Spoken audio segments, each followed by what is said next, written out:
টানা 40 ঘন্টার পর বুধবার সকালে ঘেরাও মুক্ত হন স্কুল সার্ভিস কমিশনের চেয়ারম্যান সিদ্ধার্থ মজুমদার।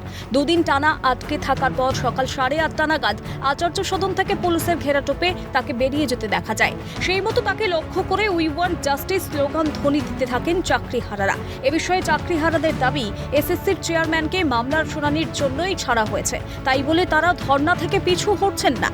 আদালতে ওনাকে ফিজিক্যালি যাওয়ার ব্যাপার আছে, সেহেতু আমাদেরকে যেতেই দিতে হবে, কারণ আমরা আইন ও শৃঙ্খলা মেনে চলা শিক্ষক সমাজ আমাদের কাছ থেকে প্রত্যাশা করে।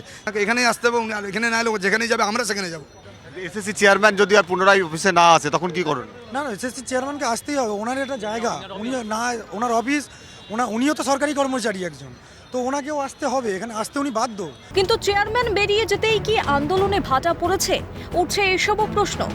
এসবের মাঝেই যোগ্য শিক্ষক শিক্ষিকা অধিকার মঞ্চের তরফে চিন্ময় মণ্ডল সমস্ত আন্দোলনকারীদের সতর্ক করেছেন।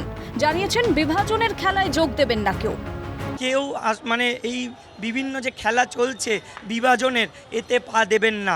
আমরা সকলে মিলে লয়ারদের সঙ্গে আলোচনা করেই ডিসিশান নেব, যেটা সকলের পক্ষে ভালো হবে অবশ্যই করব। কোনো বিভাজন করার চেষ্টা যেমন আমরা করব না, তেমনি কারোর ক্ষতি আমরা চাইবো না, এবং কারোর কিছু নেগেটিভ থেকে থাকলে, কোনো একটা ছোট্ট নেগেটিভ পয়েন্টও যদি থাকে, তার আঁচ যেন অন্যের ওপর না পড়ে, সেটাও আমরা খেয়াল রাখবো। প্রশ্ন উঠছে, এসএসসির চেয়ারম্যান ফিরে না এলে কি পদক্ষেপ নেবে চাকরিহারা আন্দোলনকারীরা? সেক্ষেত্রে যোগ্য শিক্ষক অধিকার মঞ্চের তরফে সাফ জানানো হয়েছে, চেয়ারম্যান ফিরে না এলে বিকাশ ভবনে যাবেন তারা। এখানে অবস্থান করছি, আমরা এখানে আন্দোলনে আছি।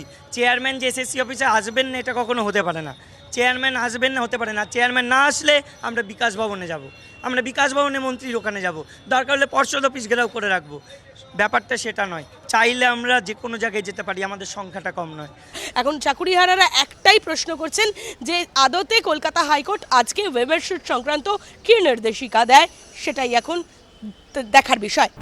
প্রসঙ্গত, সোমবার থেকে এসএসসি ভবনের বাইরে অবস্থানে বসেন চাকরিহারা আন্দোলনকারীরা।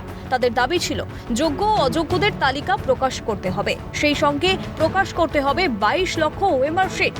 কিন্তু তালিকা প্রকাশ না হওয়ার জেরেই কার্যত এসএসসির চেয়ারম্যান সহ 16 জন অফিস কর্মী ভবনের ভিতরে আটকে পড়েন।